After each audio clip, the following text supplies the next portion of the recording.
Cántele al Señor. Dios nos envió a su Hijo Cristo, Él es salud, paz y perdón.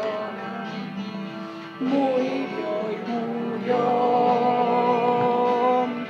por mis pecados, vacía está la tumba porque Él triunfó. Dígale, hermano, porque Él vive, triunfaré mañana, porque Él vive, ya no hay temor, porque yo sé que el futuro es suyo. La vida vale más y más solo por Él. Grato es tener a un tierno niño, tocar su piel, gozo nos da, pero es mejor la dulce calma que Cristo el Rey nos puede dar, pues vivo está, porque Él vive, triunfaré mañana, porque Él vive, ya no hay temor, porque yo sé que el futuro es suyo. La vida vale más y más solo por Él. Yo sé que un día el río cruzaré con el dolor, batallaré y al ver la vida triunfando invicta, veré gloriosas luces y veré al Rey, porque Él vive, triunfaré mañana, porque Él vive, ya no hay temor, porque yo sé que el futuro es suyo. La vida vale más y más solo por Él, porque Él vive, triunfaré mañana, porque Él vive, ya no hay temor, porque yo sé que el futuro es suyo. La vida vale más y más solo por Él. Gloria al Señor.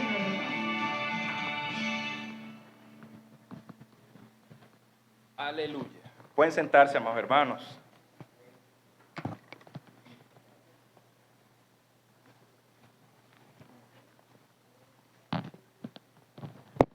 Vamos a buscar en la palabra del Señor, Lucas 23. el versículo 34. Esta es la primera palabra. Esta es la primera palabra que pronunció el Señor allí en la cruz. Y dice ahí el Señor, y Jesús decía, Padre, perdónalos porque no saben lo que hacen. Esta es una palabra de intercesión. Es una palabra donde Él está intercediendo. Bueno, ya lo vamos a ver más adelante por qué está intercediendo. Pero vamos a ponernos en contexto. ¿Cómo llega el Señor allí a la cruz? Vemos que lo juzgaron injustamente. Los fariseos, los judíos en general, los romanos, y vemos que hubo un trayecto que llamamos el Vía Crucis. ¿Quiénes iban ahí en el Vía Crucis? Le iban dando latigazo, ¿verdad? Los soldados romanos. Y el Señor venía bastante agotado porque había sufrido también una flagelación terrible. Y no solamente con tiritas de cuero, sino que en esas tiritas habían allí huesitos y habían hojillitas. Y esas hojillitas que tenían en los látigos rasgaban la piel de todo aquel que era flagelado. Y así el Señor iba por toda esa vía hasta la cruz del Calvario, ¿no? Hasta donde iba a ser colgado. Y vemos también que allí iba el mismo pueblo al cual Él había sanado, al cual Él había orado, al cual Él había atendido. Ese pueblo ingrato estaba injuriándole al Señor y diciéndoles palabras horribles. Ese mismo pueblo dijo, crucifíquenle. Ese pueblo iba allí con Él, ese pueblo ingrato. Y estaban también los dos ladrones, que más en la segunda palabra vamos a hablar de esos dos ladrones. Y fíjense ustedes, ¿qué hacemos nosotros cuando nos atacan? ¿Qué hacemos nosotros cuando nos golpean? ¿Qué hace el mundo? ¿Qué hace el hombre? Saca palabra de maldición y empieza a decir groserías y empieza a buscar de defenderse de alguna manera. Pero el Señor en ningún momento se defendió ante eso. Y dice unas palabras maravillosas y gloriosas. Padre, perdónalos porque no saben lo que hacen. Ahora sí, vamos a ver, ¿por qué el Señor dice estas palabras? ¿Por quiénes está intercediendo el Señor? Primero por esa misma gente que estaba allí, por los mismos soldados romanos que lo estaban atacando, por el mismo que estaba clavando ese clavo allí en sus manos y en sus pies, por ese pueblo ingrato que estaba allí también, por los mismos fariseos, por el mismo Pilato, por todas las personas que estaban en ese momento, está intercediendo Él. Dice la palabra en Romanos 3:23, por cuanto todos pecaron, están destituidos de la gloria de Dios. Él está intercediendo por todos los que están destituidos de la gloria de Dios, porque todos pecaron. Y aún así, en su maravillosa misericordia, Él pide al Padre que no nos dé lo que nos merecemos. Entonces está intercediendo por todos esos que están allí. Y también intercede por todos nosotros. El Señor está intercediendo por todos aquellos que no estaban presentes y por todos aquellos por los cuales Él estaba muriendo allí en la cruz. Usted y yo somos tan culpables como los que estaban allá al frente de la cruz. Usted y yo somos aquellos que también clavaron esos clavos en las manos de Él y en sus pies. Nosotros también le flagelamos, nosotros también le escupimos, nosotros también le pusimos una corona de espinas en su frente. Entonces Él está intercediendo también por nosotros. Padre, perdónalos porque no saben lo que hacen. Y por todo aquel también que no ha creído. Él también está intercediendo por todos aquellos que no han creído. Y el Padre oyó su intercesión. Porque ¿qué pasaba cuando una persona tocaba algún implemento santo? El que tocaba el arca de la alianza, ¿qué pasaba? Moría instantáneamente. ¿Qué pasaba con el que se acercaba apenas al tabernáculo? Moría instantáneamente. ¿Qué pasaba con el sacerdote que entraba al lugar santísimo y no estaba santo? No había pedido perdón al Señor por sus pecados. Moría instantáneamente. ¿Cuánto más no iba a morir aquel que estaba tocando al Señor y lo estaba flagelando? ¿Cuánto más nosotros no somos merecedores entonces de esa muerte? El Padre escuchó la intercesión de Jesús. Padre, perdónalos porque no saben lo que hacen. Eso quiere decir, Padre, a pesar de que la ignorancia de nuestro pecado no nos exime de la culpa, eso quiere decir, Padre, no tomes en cuenta esto que están haciendo en este momento. Pero igual nosotros, el que no haya creído en el Señor Jesucristo, si no se arrepiente, lamentablemente va a haber muerte. Va a haber la muerte segunda. Entonces Él está también intercediendo así como que en ese momento no se tome en cuenta el pecado de ellos. Pero el que muera sin pecado sabemos que va para el sitio de tormento. Dice allí la palabra del Señor en 2 de Pedro 3:9. Dios es lento para la ira y grande en misericordia, que es paciente para con nosotros, no queriendo que nadie perezca, sino que todos procedan al arrepentimiento. Él quiere que todo aquel que no cree, que cree en Él, para que entonces proceda al arrepentimiento y sea salvo en el día postrero. Padre, perdónalos porque no saben lo que hacen. ¿Qué indica esa palabra? Es una realidad hermosa para nuestras vidas. Es una realidad de que Él ciertamente murió allí en la cruz por nosotros. El perdón de Cristo en esa hora era tan real como la ofensa que Él estaba recibiendo. Y nos ofrece asimismo una prueba de la divinidad de Cristo. Es una prueba de su divinidad porque eso queda plasmado en la resurrección de Cristo Jesús. Es una realidad. Él tenía el poder para declarar perdón por nosotros. ¿Por qué? Porque la muerte no pudo retenerlo, porque Él no pecó, sino que cargó los pecados de nosotros. Y la evidencia de eso es que Él resucitó de entre los muertos.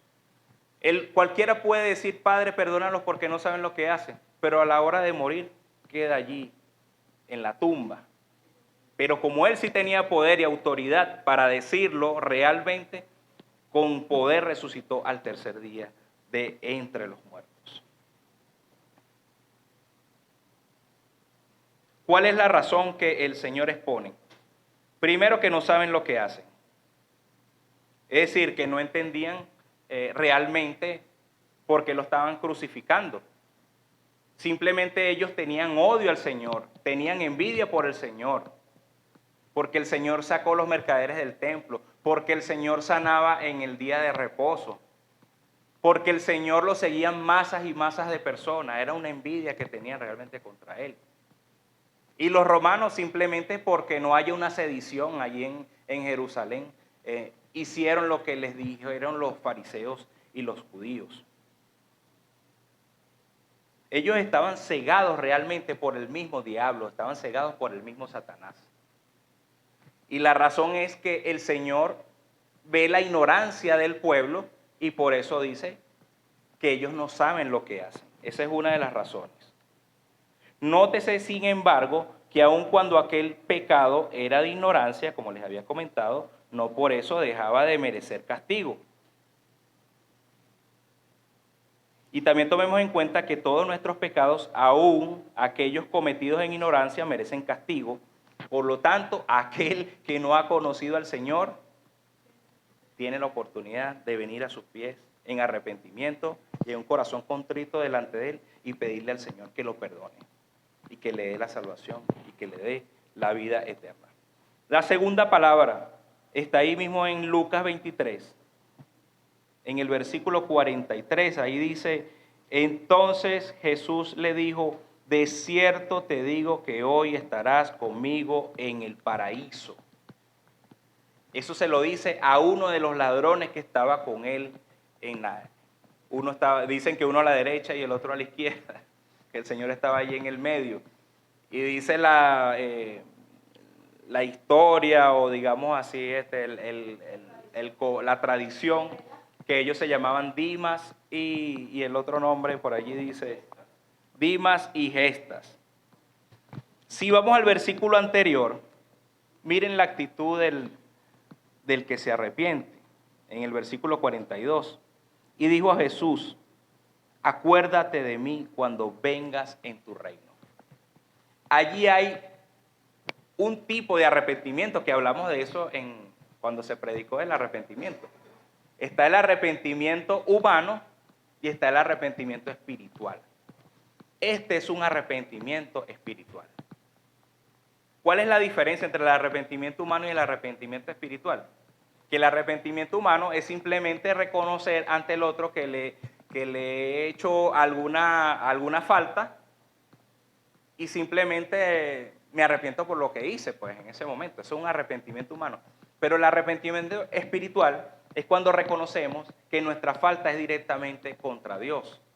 Él está reconociendo, este pecador está reconociendo que él tiene una falta contra Dios y lo está reconociendo a él como Rey y Señor. Por eso dice, acuérdate de mí cuando vengas en tu reino. Está reconociendo que Él es el Rey y está reconociendo que Él lo va a resucitar y está reconociendo que Él tiene el poder de levantarle incluso de entre los muertos. Bueno, vamos a ver por qué el Señor dice esta palabra, cuál es su naturaleza. Su naturaleza primero que es de gracia, ¿no? Es de gracia. En su misericordia sabemos que Él no nos da lo que nos merecimos, pero en su gracia nos da lo que no nos merecemos. Esa es la gracia del Señor. Dice Tito 3, capítulo 3, versículos 4 y 5. Se manifestó la bondad de Dios nuestro Salvador y su amor para con los hombres nos salvó. No por obras de justicia que nosotros hubiésemos hecho, sino por su misericordia. En la gracia del Señor, entonces, Él ve ese corazón contrito y arrepentido y humillado del ladrón y entonces pronuncia esas palabras: de cierto te digo que hoy estarás conmigo en el paraíso. Es segura, esta palabra es segura porque el Señor Jesucristo, al no cometer pecado, el Señor Jesucristo, al ser el santo, él estaba confiado en que Él estaba venciendo a pesar de que se veía que estaba en una posición de derrota. Él estaba confiado en que esa palabra que Él estaba diciendo a este hombre era completamente válida y segura. Y yo estoy seguro también que ese mismo hombre, ese ladrón, al escuchar esas palabras del Señor, él sintió paz. Así como usted y yo sentimos paz cuando el Señor nos salvó, cuando el Señor nos redimió.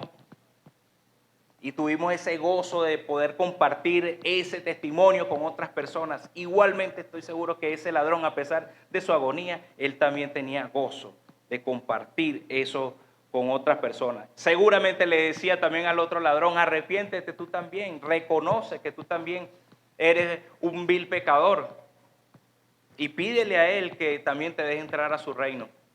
Y fíjense que el otro ni siquiera esa palabra que dijo el Señor Jesucristo le fue a él de cambio, de transformación de su ser, sino siguió igualmente injuriando al Señor y no se arrepintió en ningún momento. Hablando de su naturaleza, seguimos hablando de su naturaleza, es de aplicación personal. Es decir, que cada uno de nosotros debe comparecer directamente ante el Señor.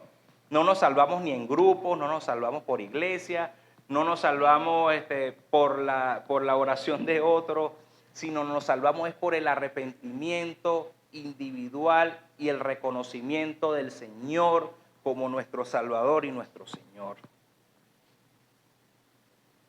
En la naturaleza también es de efecto instantáneo. Apenas usted se arrepiente, apenas usted cree en el Señor Jesucristo, en ese momento viene el Espíritu Santo a morar en usted y en ese momento ya usted es salvo. No tenemos que ir a ningún purgatorio, no vamos a ningún sitio de tormento momentáneo y están orando aquí en la tierra para que nosotros vayamos allá. No, de ninguna manera. Y tampoco el Señor Jesucristo le dijo a él: mira, tienes que prender una vela a Jehová o tienes que hacer tal cosa o tal sacrificio. No, el sacrificio era el mismo Señor Jesucristo allí en la cruz. Y así como el Señor continúa ofreciendo la salvación al pecador, así nosotros también tenemos la oportunidad de permitir que esa gracia del Señor llegue a nuestras vidas entonces para que nos transforme y nos use también como instrumento suyo para su gloria y su honra. En Efesios 2:8 dice la palabra: por gracia, dice Pablo, porque por gracia sois salvos por medio de la fe, y esto no de vosotros, pues es don de Dios. Es un regalo realmente la salvación que el Señor ofrece a cada uno de una manera personal e íntima y única a cada persona que se arrepiente. En Romanos 8:1 dice, ahora pues ninguna condenación hay para los que están en Cristo Jesús, los que no andan conforme a la carne, sino conforme al Espíritu. Romanos 10:13, todo aquel que invocare el nombre del Señor será salvo. Esa es la naturaleza de la palabra que el Señor está dando a ese hombre para que entre en el gozo del Señor, y le dice también que va a estar con él en el paraíso. ¿Cuál es el base y el fundamento de esa palabra? La muerte expiatoria de Cristo. Es decir, que Cristo estaba pagando el precio del pecado de él y el precio del pecado de nosotros. Y como había mencionado en la palabra anterior, la resurrección de entre los muertos del Señor Jesucristo es la garantía de que esa palabra es cierta y es veraz. Y nos da a nosotros también la certeza de que así como Él le dijo a ese hombre que iba a estar en el paraíso en ese día, nosotros también cuando partamos de este mundo vamos a ir al paraíso y a la presencia del Señor. Amén. Amén. La muerte de Cristo era vida para aquel que estaba siendo ajusticiado y es vida también para nosotros. Constituye el único camino para estar con Cristo en el más allá. Cuando Él le dice, estarás conmigo. No es que vas a estar ahí solo, mira, vete allá a ese lugar, ahí en el paraíso, y luego yo voy allá. No. Todo aquel que parte de este mundo va directamente a la presencia del Señor y allí vamos a estar con Él. ¡Qué maravilla, hermano! Es saber que en ese más allá, en ese paraíso, en esa gloria, vamos a estar con nuestro Señor. Él está aquí con nosotros, pero allá lo vamos a ver tal cual como Él es. Lo vamos a ver cara a cara, directamente. Dice Hebreos 9:22, sin derramamiento de sangre no se hace remisión. Eso lo declara la palabra del Señor. Sin derramamiento de sangre no hay remisión. Tenía que el Señor entonces morir para poder darle la salvación a ese hombre y decirle que iba a estar con Él en el paraíso. Y lo otro es que solo Cristo, solo Él lo podía hacer. Solo el Señor Jesucristo es el camino y la verdad y la vida, y nadie va al Padre sino por Él. Hablando de esa palabra de redención, ¿cuál es la concesión que el Señor está dando? ¿Cuál es la razón? ¿Cuál fue la razón de atender Cristo la pronta súplica de ese hombre que se estaba arrepintiendo? El arrepentimiento espiritual, hermano. El arrepentimiento espiritual. Que este hombre haya reconocido a Jesucristo como su Rey, como su Señor y como su Salvador. Él reconoce la culpabilidad de su perdición y tuvo una verdadera conversión con el Señor Jesucristo, a pesar de su condición, entre comillas, de derrota, porque estaba en la cruz.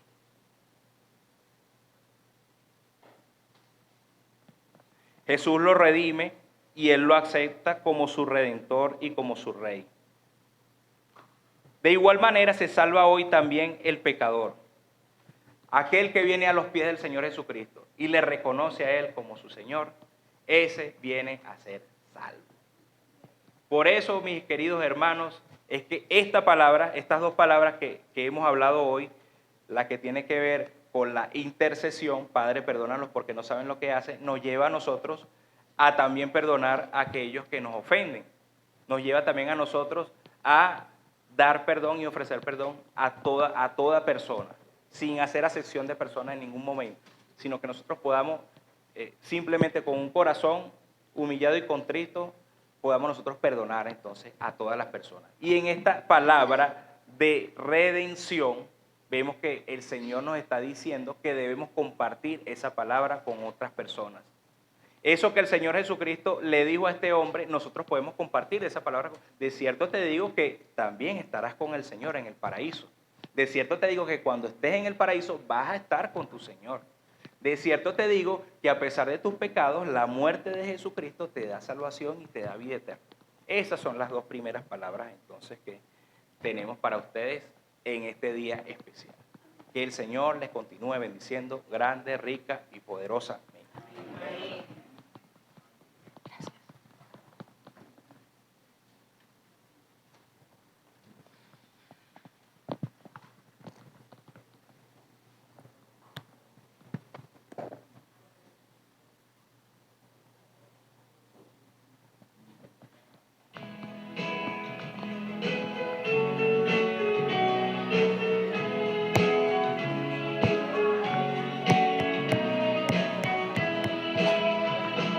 Mi vida se la debo a Jesús porque Él murió en la cruz por mí.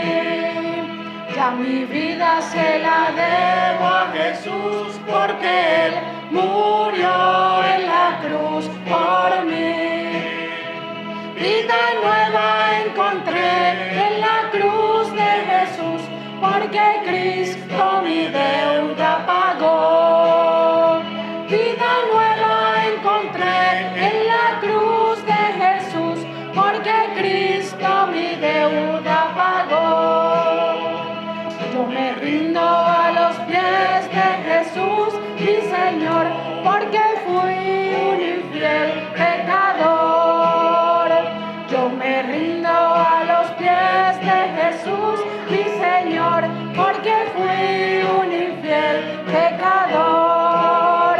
Vida nueva encontré en la cruz de Jesús, porque Cristo mi deuda pagó.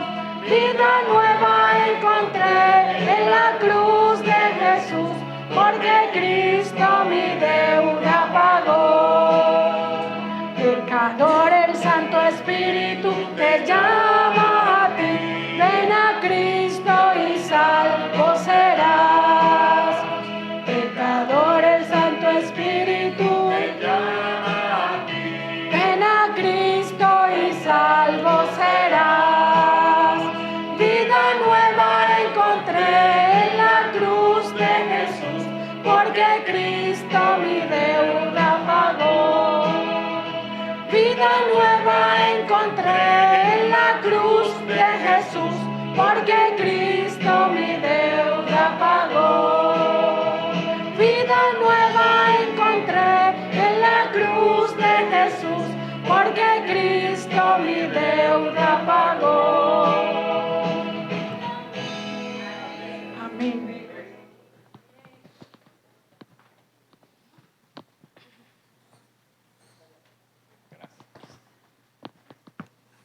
Hermanos, continuando con la tercera palabra, les voy a pedir un gran favor. Mientras yo la leo, cierran los ojos y se ubican al lado de la cruz, para que visualicemos de manera más cercana esta palabra, la tercera y la cuarta. Inicio. Juan 19, 26 al 27. Cuando vio Jesús a su madre y al discípulo a quien él amaba, que estaba presente, dijo a su madre: Mujer, he ahí a tu hijo. Después dijo al discípulo: He ahí a tu madre. Y desde aquella hora el discípulo la recibió en su casa.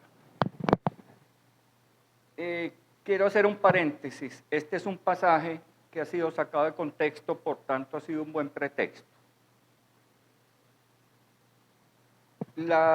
Algo maravilloso de esta palabra del Señor es que, a pesar del sufrimiento que él tenía en ese momento en la cruz, él no piensa en él, piensa en su madre.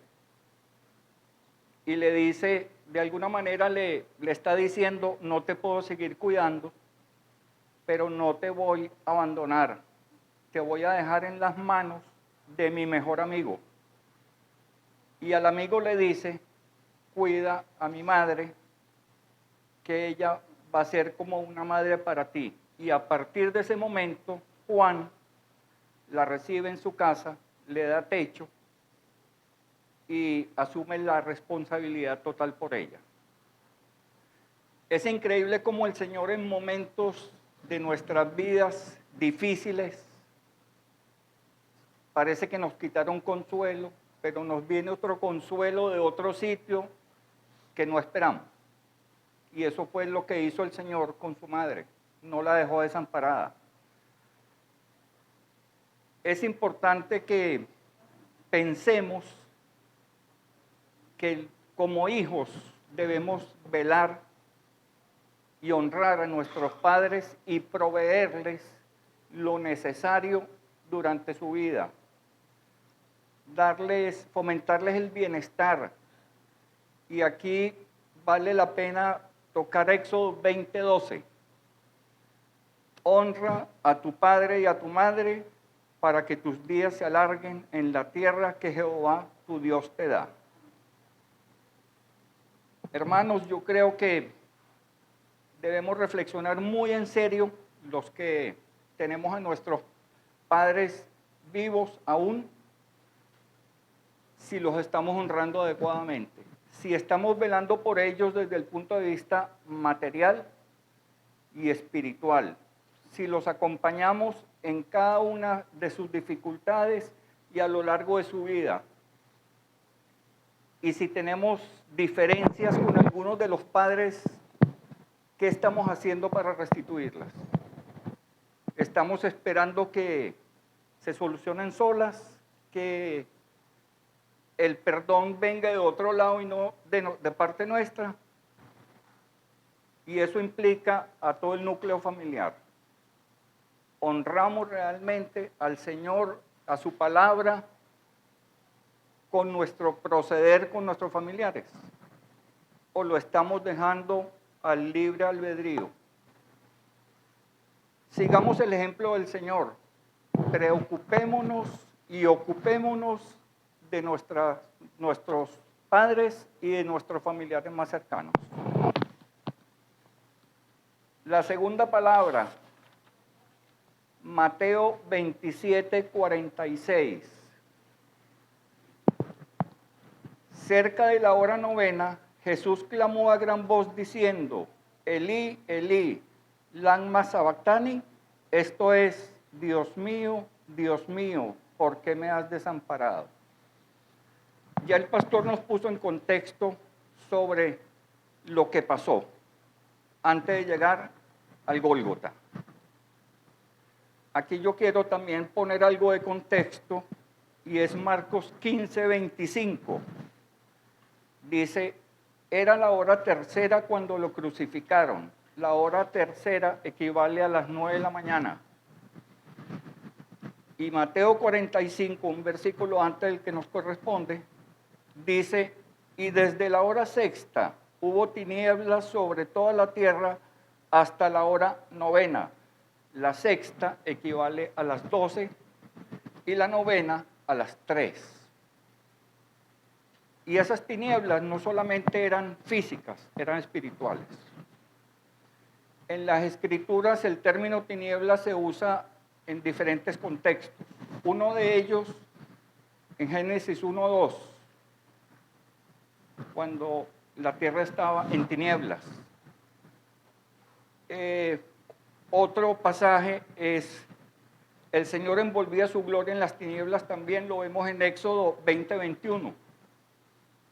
Y el otro, las tinieblas morales, producto de la caída del hombre. Teniendo este contexto de las tinieblas, el Señor sufrió 6 horas en la cruz. Las 3 primeras horas fue vejado por los hombres, insultado y fue motivo de burla. Y las 3 siguientes horas fue juzgado por Dios. Aquí voy a retomar el pasaje, la parte B de este pasaje que dice, Elí, Elí, lama sabactini. Esto es, Dios mío, ¿por qué me has desamparado? Aquí pareciera que el Señor estuviera cuestionando a Dios, pero no lo está cuestionando. El Señor está muy seguramente recitando la primera línea del Salmo 22, que dice, Dios mío, ¿por qué me has desamparado? Él manifiesta una angustia tremenda porque tiene todos los pecados del mundo encima. ¿Y por qué lo desampara Dios? Porque el atributo por excelencia de Dios es la santidad. Y en la santidad se revela la distancia entre el soberano y el súbdito. Hay una raíz hebrea que es kad, K-Q-A-D, y es la que está detrás de la palabra santidad. Y es cortar, separar, apartar. La santidad divina implica estar totalmente separado eternamente del pecado. Y absolutamente.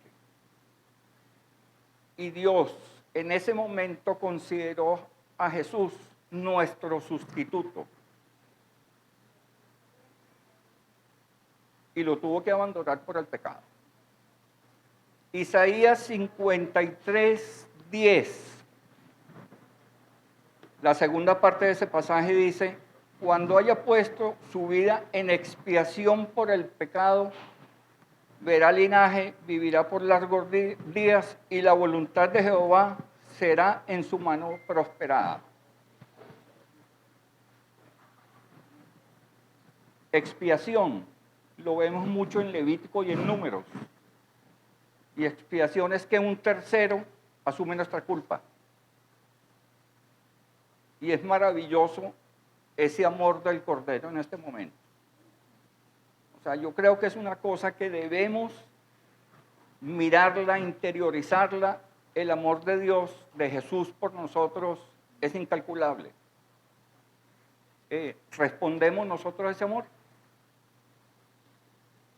En ese momento las tinieblas cubrieron toda la tierra, porque todo lo negativo, todo el pecado, toda la impureza estaba siendo juzgada.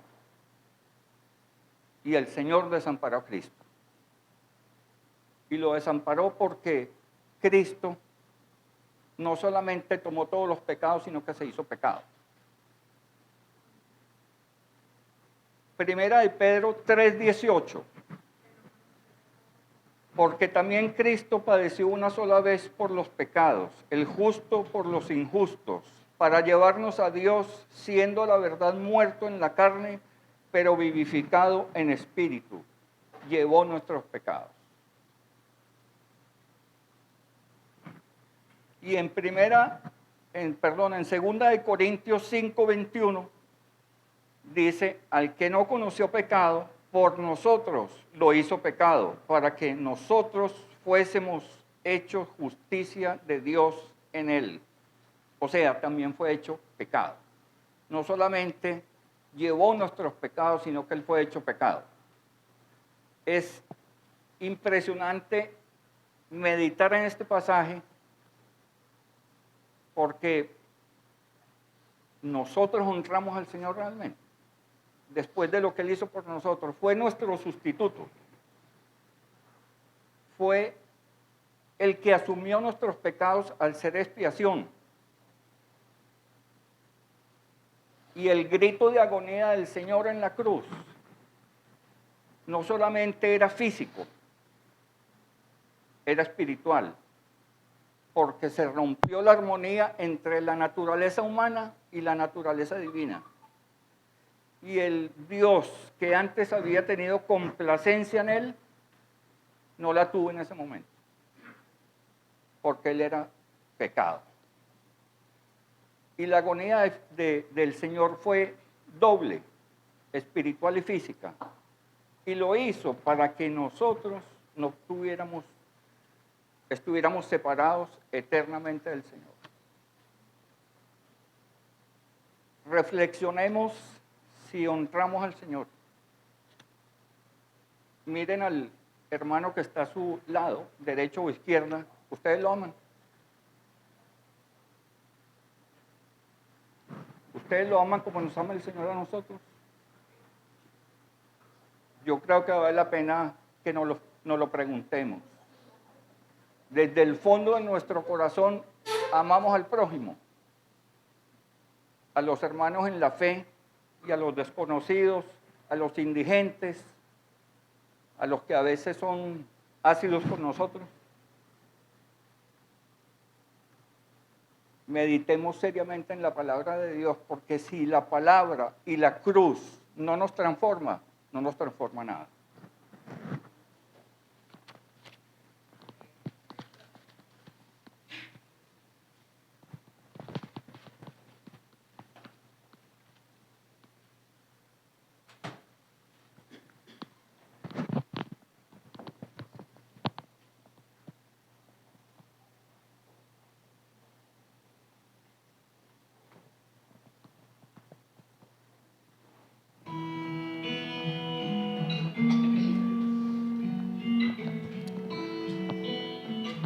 Cántele al Señor, hermano.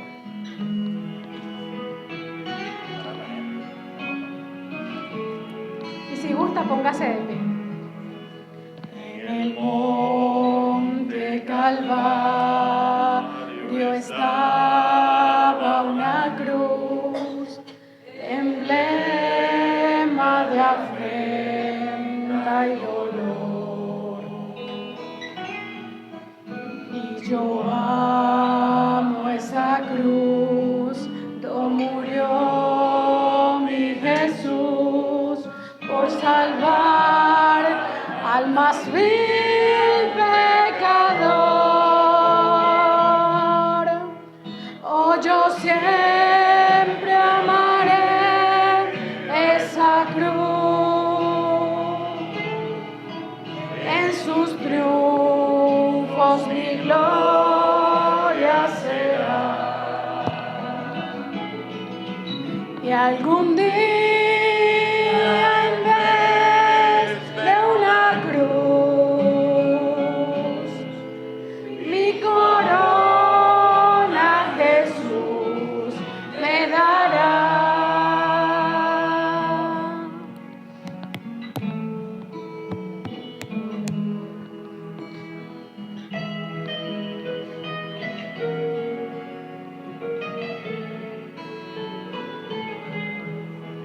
Y aunque el mundo desprecie la cruz de Jesús, para mí tiene suma atracción, pues en ella el Cordero de Dios, de mi alma la condenación.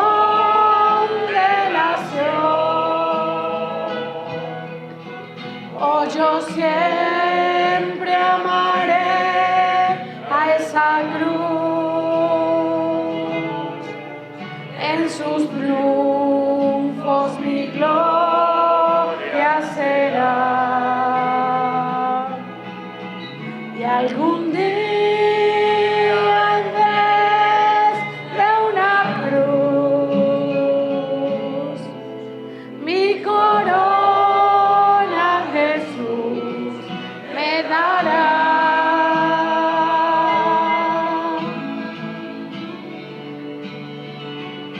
Gracias, Señor, por la promesa que cambiarás esa cruz por una corona, y por eso te amamos, Señor. Muchísimas gracias, Padre.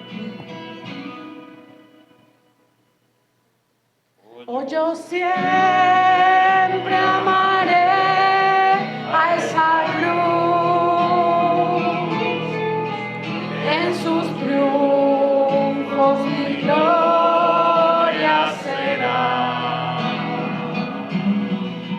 Y algún día, en vez de una cruz, mi corona Jesús me dará.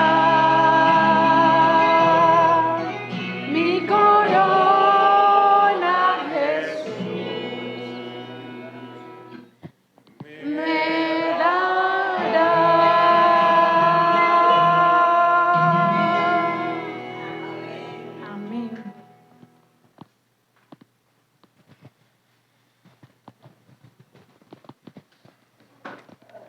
Hay una parte de las Escrituras que dice que los discípulos, cuando se le acercó un hombre, que este era Jesús, cuando Jesús les reveló, ellos decían, ¿no ardían nuestros pechos?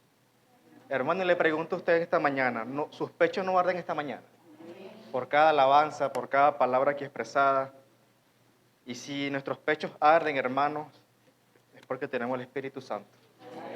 Y si nuestros pechos arden, hermanos, es porque estamos en el fervor del Señor y no estamos fríos en la palabra. Hermanos, nos corresponde la quinta palabra. Y esta quinta palabra ya lo vamos a ver cuando leamos Juan 19, 28.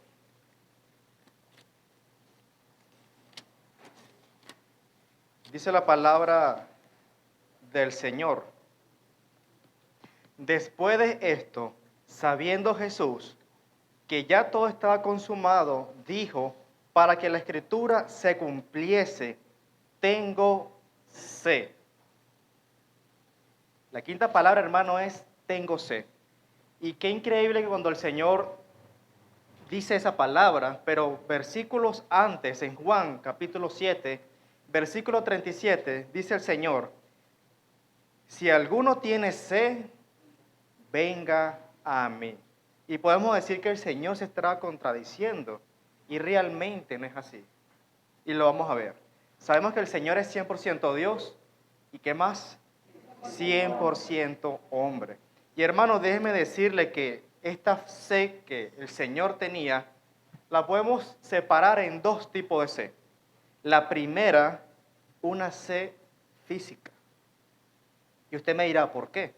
Hermanos, porque el dolor que el Señor estaba sintiendo era tan real y demostraba que sí estaba doliendo, o sea, sí se estaba sufriendo de lo que estaba pasando.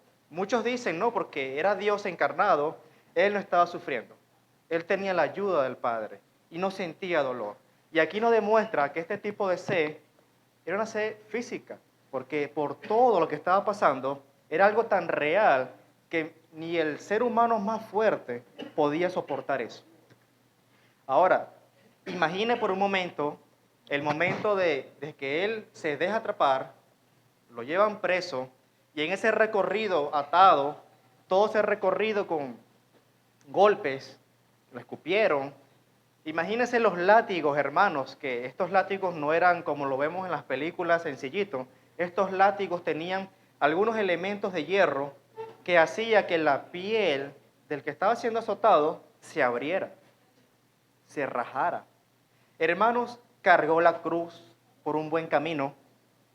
Imaginemos el sol, imaginemos la gente empujándolo, imaginemos ese recorrido. Si nada más nosotros caminamos de aquí al metro, de aquí al centro comercial, y ya tenemos sed. Y decimos, wow, qué calor.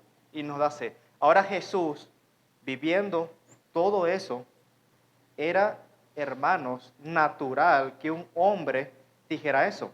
Tengo sed. Y aquí demuestra que era hombre que estaba sintiendo todo este proceso, hermano.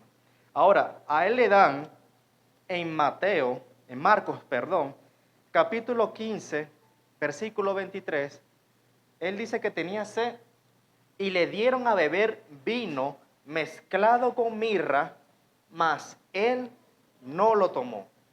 Si el Señor Jesús tenía sed, ¿por qué él no tomó esta parte que le estaban dando? Déjeme decirle que él no tomó esta parte por algo, porque esta era una bebida comúnmente conocida por la palabra posca, una bebida que los romanos, el ejército, acostumbraba a tomar para alegrarse, según ellos. Esta bebida hacía que la persona sintiera sus sentidos anestesiados. Si tenía algún tipo de dolor, estas personas bebían esta bebida, obviamente, y esto les generaba un estado de anestesia. No sentían el dolor, se le olvidaban lo que estaba sucediendo, y a los crucificados les gustaban dar esta bebida para que esta persona durara más tiempo en la cruz, aguantara más el dolor, no sintiera el dolor y durara un poco más el espectáculo para ellos, porque para los romanos esto era un espectáculo. Y ellos le daban esta bebida para que esta persona durara un poco más. y ellos poder disfrutar de ese espectáculo. Ahora, Jesús no tomó esta bebida, hermano, porque esta bebida lo iba a anestesiar. No iba a sentir tanto dolor.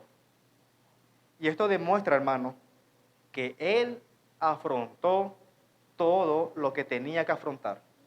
Él vivió todo lo que tenía que vivir, sin ningún tipo de ayuda física.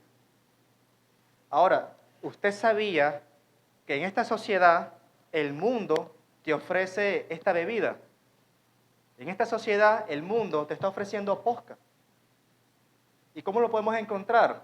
Apenas salimos de la iglesia podemos ver que la sociedad está pervertida y te va a ofrecer redes sociales pervertidas, te va a ofrecer cierta cantidad de cosas, diversión y alegría que te va a hacer olvidar el estado en que tú estás. Por la depresión, por la angustia, la tristeza, muchas veces el ser humano busca algo que le haga olvidar ese dolor y esto podemos llamarlo como esa bebida de vino avinagrado que se llama posca. Ahora, hermano, nosotros tenemos que tener cuidado de estas cosas en nuestras vidas. Y tenemos que tener cuidado si nosotros realmente estamos tomando esta bebida. Y si lo estamos haciendo, identificarla y no tomarla más. Jesús no quería aliviar su dolor. Él no quería aligerar su carga, sino que Él sufrió todo lo que tenía que sufrir. Y aceptó todas las situaciones que Él tenía que aceptar. Cuando Jesús estaba orando, Él dijo, Señor, si es posible, pasa de mí esta copa. Pero no se haga mi voluntad, sino como tú. Él aceptó, hermano, todo ese momento y él sabía todo lo que iba a pasar y él lo aceptó. Ahora, esa es la salud, la sed física. Naturalmente era natural sentirlo. Ahora, la sed espiritual. ¿Y de qué sed estamos hablando, hermano? Cuando una persona acepta a Cristo como su Señor y Salvador, esta persona está tomando ríos de agua viva. Ya ese deseo que sentía, insaciable, sin explicación, ya no lo va a sentir más porque está tomando ríos de agua viva. Hermanos, la sed espiritual del Señor era de que se cumpliese la palabra de Dios en él. Cada coma, cada palabra, y él tenía ese deseo. Cuando leemos Salmos 22:15, dice que en mi lengua se pegó mi paladar y en mi sed me dieron a beber vinagre. Toda la palabra de Dios se cumplió. Y cuando leemos nuevamente, capítulo 19, versículo 29, dice, y estaba allí una vasija llena de vinagre. Entonces ellos empaparon en vinagre una esponja y poniéndola en un hisopo, se la acercaron a la boca. Cuando Jesús hubo tomado el vinagre, dijo, consumado es. O sea, ya toda esta parte espiritual se estaba cumpliendo. Porque el versículo 28 dice, y dijo, para que la escritura se cumpliese, tengo sed. O sea, todo lo que estaba sucediendo se estaba cumpliendo. Y esa era la sed espiritual que tenía nuestro Señor Jesús. Que todo se cumpliera en Él. Y todo lo que Él le habían encomendado, Él lo estaba cumpliendo. Ahora, en nosotros como hijos de Dios, tenemos esa sed, hermano, de cumplir la palabra de Dios en nuestras vidas. La sed que tenía Jesús era de ver cumplida la voluntad del Padre en Él. De ver cumplida la voluntad del Padre en la sociedad que Él fue a predicar. La sed que el Señor Jesús tenía era de ver al pecador libre de las consecuencias eternas. Y esa sed que el Señor tenía ya estaba siendo satisfecha en el momento de la cruz. Y nuevamente le pregunto, hermano, ¿usted tiene esa sed de predicar, de hablar la palabra, esa sed de venir a la iglesia, esa sed de orar, esa sed de leer la palabra de Dios? Y esa es la sed, hermano, que usted debe tener. No tanto la física, porque todos tenemos sed física, pero la sed espiritual es la que todo cristiano debe tener. Ahora, esta palabra no se queda ahí, viene la sexta palabra, y está muy asociada a la quinta, y es consumado es. Dice el versículo 30, cuando Jesús hubo tomado el vinagre, dijo, consumado es. Consumado es. 2 palabras. Pero cuando vamos al idioma original, cuando vamos a la traducción, estas 2 palabras se convierten en una sola al pronunciarla. Y esta palabra quiere decir, en su traducción, escúcheme bien, hermano, tetelestai. Jesús estaba pronunciando tetelestai, o sea, consumado es. Y esta palabra tenía muchas aplicaciones en el contexto cultural de la época. Se aplicaba en varias maneras. Por ejemplo, una tarea ya completada se le llamaba tetelestai. Una acción peligrosa ya ejecutada se le llamaba tetelestai. Un plan perfecto realizado con éxito, a esto se le llamaba tetelestai. Un juramento ya cumplido se le llamaba tetelestai. Un periodo de tiempo que llegó a completarse también se le llamaba tetelestai. Una cuenta o una deuda ya cancelada se le llamaba tetelestai. Y se acostumbraba a colocar en los archivos, en los documentos, un sello donde ya se demostraba que ya la deuda había sido pagada. Ahora imagínese que usted hace un pago móvil. Normalmente cuando usted hace un pago móvil, sale al final unas palabras, algo así como que enviado con éxito. En algunos casos, depende del banco, o realizado con éxito. Y si usted envía un correo, aquellos que envían correo constantemente, cuando envían el correo dice, su correo ha sido enviado con éxito. Hermanos, a esto le podemos llamar tetelestai. Fue realizado con éxito. Cuando un esclavo iba a hacer una encomienda por su amo, este esclavo se animaba, se esmeraba en hacer todo lo que su amo le había dicho. Se iba a hacer lo que el amo le había dicho, lo que el amo le había pedido, y regresaba haciendo todo lo que su amo le había dicho, y más que eso. Y cuando llegaba su amo, este esclavo decía, amo, tetelestai. Todo está hecho. Todo está cumplido. Todo fue un éxito.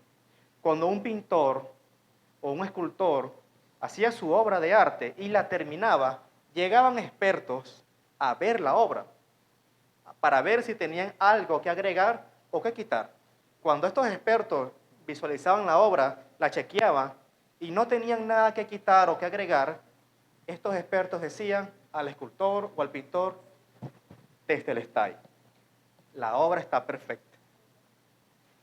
Ahora yo le digo, hermano, ¿usted cree que Jesús hizo todo esto en la cruz? Cuando el Señor dice, consumado es, Él está diciendo, Padre, tetelestai, todo lo que usted me mandó a hacer, lo he completado. La deuda ya fue cancelada. Hermanos, una palabra tan simple, pero a la vez tan poderosa. Consumado es. Cumplió, hermanos, con más de 300 profecías. Podemos decir tetelestai. Y no la vamos a enumerar porque son más de 300, porque del Génesis podemos ver cómo el Señor ya venía trabajando. Ahora cumplió a totalidad con lo que Dios le había mandado. Hermanos, ¿esa palabra se puede usar ahí? Tetelestai, sí. Consumado es. Cuando vemos en Juan 17, versículo 4, el Señor estaba orando y dice estas palabras en la oración. Yo te he glorificado en la tierra, he acabado la obra que me diste que hiciese. Tetelestai. El Señor, hermano, había cumplido con todo con lo que el Señor le había mandado. Sanó, alimentó, hizo milagros, soportó a sus discípulos también, soportó a la sociedad, aguantó la peor humillación y todo lo hizo por ti y por mí. Y él pudo decir, hermano, con toda autoridad y con todo testimonio, Padre, tetelestai, consumado es. Y la idea, hermano, que así como Cristo dijo eso en la cruz, usted lo puede decir, hermanos, a lo largo de su vida como cristiano. Padre, tetelestai. Padre, he hecho la obra que usted me mandó a hacer. Padre, he cumplido con lo que usted me está mandando. Usted lo puede decir cuando usted ore. Padre, Tetelestai, he acabado de orar. He cumplido con mi parte de orar. Cuando usted lea la palabra, usted puede decir, Padre, consumado es. Lo he logrado, lo he terminado, lo he realizado con éxito. Hermano, usted también puede decir esta mañana y a partir de ahora esa palabra. Tetelestai. Y acuérdese muy bien de ella, hermano. Ahora, la séptima palabra la encontramos en Lucas 23:46.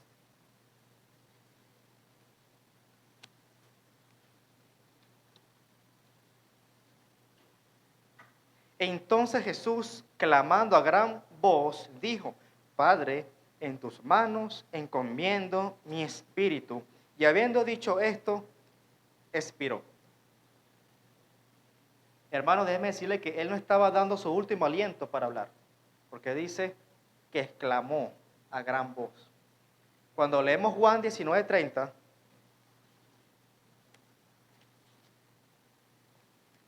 podemos ver lo que el Señor hizo.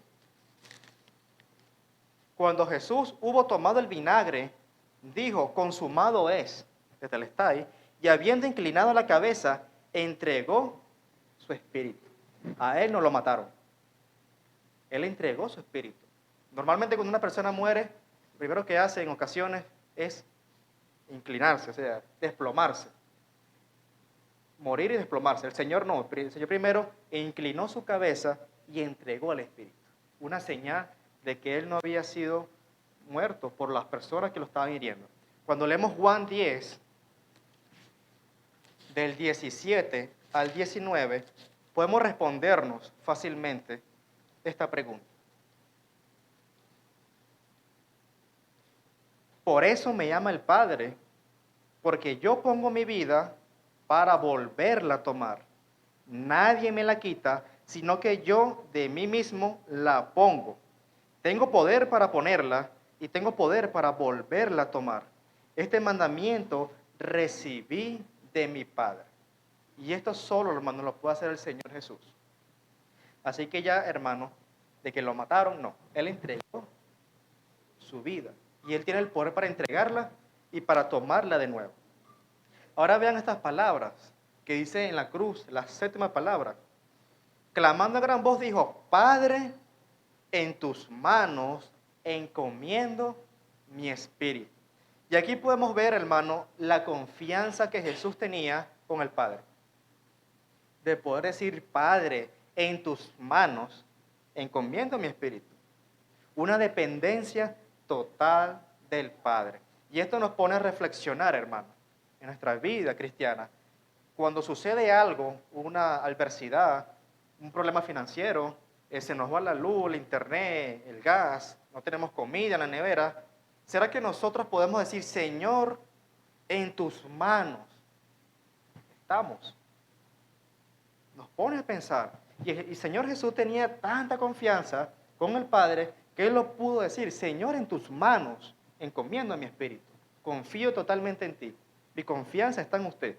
Y hermanos, nos falta mucho para poder decir esas palabras realmente con sinceridad. Y estas últimas palabras, hermanos, en la cruz muestran gran potencia a nuestros oídos. Porque Jesús, hermanos, con estas palabras, estas 7 palabras, no solamente la última, estaba demostrando que Dios había vencido a Satanás en la cruz. Que había vencido la muerte eterna de nosotros, hermanos. Era una exclamación de victoria. Y usted me dirá, y muchas veces hemos pensado, ¿por qué la cruz y no de otra manera? ¿Por qué Jesús tuvo que venir a morir en la cruz y no sucedió de otra manera? Hermano, déjenme decirles que eso es un recordatorio de la gravedad y de lo contundente de lo que es el pecado en nuestras vidas. Y algo tan contundente, algo tan perdido, tan grave, necesitaba, hermanos, una solución contundente y eterna y recordatoria.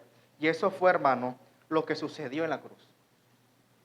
Algo tan grave necesitaba una solución más grande que eso, más contundente que eso. para que nosotros veamos el pecado de lo que puede hacer, las consecuencias que hay. Por eso, hermano, la cruz fue necesaria y no fue de otra manera. Por lo que sucedió en la cruz, ahora yo soy salvo, hermano. Y usted es salvo, y usted es salvo. Somos familia, hermano. Por eso sucedió en la cruz. Y déjeme decirle, hermano, que Cristo vivió el dolor más grande que puede existir y lo vivió por ti. Sí. Llevó el peso de todo pecado y lo llevó por ti. Lo golpearon, lo escupieron, fue cortado, lastimado, le dieron latigazos, lo escupieron, lo ofendieron y no abrió su boca, hermano, por ti. Murió en público por ti y por mí. Y hermanos, no vivamos en secreto para Él. Porque si Él vivió todo eso en público y sufrió todo eso, hermanos, no podemos vivir una vida en secreto. No podemos tener una vida cristiana suave en el Evangelio. Tenemos, hermanos, que demostrar que somos merecedores de esa salvación. ¿Y cómo lo hacemos? Diciendo Tetelestai: Padre, he acabado la obra. Padre, lo he hecho. Padre, voy a hacer lo que usted me encomendó. Y esa es la idea, hermano. Que usted recuerde estas palabras, no como palabras y oraciones de tristeza, sino como oraciones de lo que usted ahora es. Y déjeme preguntarle, ¿qué es usted ahora, hermano? Salvo, redimido, perdonado, hijo, acepto. Usted es familia de Dios. Y hermano, demuéstrelo. Hermanos, vamos ahora a ver una porción de un video.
Aquí todos somos familia, hermanos, familia de Dios. Pero si aquí hay uno que todavía no ha aceptado a Cristo como su Señor y Salvador, déjeme decirle que esta palabra es para usted. Más, Romanos 10, 9. Vamos a leerlo del 8. Más, ¿qué dice? Cerca de ti está la palabra, en tu boca y en tu corazón. Esta es la palabra de fe que predicamos. Que si confesares con tu boca que Jesús es el Señor y creyeres en tu corazón que Dios le levantó de los muertos, serás salvo. Porque con el corazón se cree para justicia, pero con la boca se confiesa para salvación. Esa es la palabra de Dios, hermano. Dice el versículo 15, vamos a leerlo del 14. Porque todo aquel que invocar el nombre del Señor será salvo. ¿Cómo pues invocarán a aquel en el cual no han creído? ¿Y cómo creerán en aquel de quien no han oído? ¿Y cómo oirán sin haber quien les predique? Podemos decir que hoy la Iglesia Bíblica del Este les ha predicado la palabra de Dios, les ha predicado del Evangelio y de que existe un cielo y un infierno y hay consecuencias eternas, tanto el infierno como el cielo. Así que si usted no ha aceptado a Cristo, hermano, le invito a que le reconozca como su Señor y Salvador. Y si aquí hay uno, hermano, que no ha aceptado a Cristo, levante su mano para que oremos por usted. Y recordemos, hermanos, que no podemos seguir postergando esta decisión. Así que, hermanos, aquí todos somos familia de Dios y damos gracias al Señor. Así que, hermanos, vamos a orar, por favor, pongámonos de pie. Señor, te damos gracias, te alabamos, Padre, en el nombre de Jesús. Te damos gracias, Padre, por cada una de sus palabras. Queremos pedirle, Señor, que su palabra avive, Señor, en nuestros corazones, en nuestra mente, y ayúdenos, Señor, a ser hacedores de ella, recordando constantemente todo lo que debemos hacer, Señor. Señor, ayúdanos, Padre, a decir constantemente Tetelestai, Señor. Ayúdenos, Señor, a recordar sus palabras y ser hacedores de ella, Padre. Le damos gracias, Señor, en el nombre de Jesús. Amén. Mis hermanos pueden tomar asiento.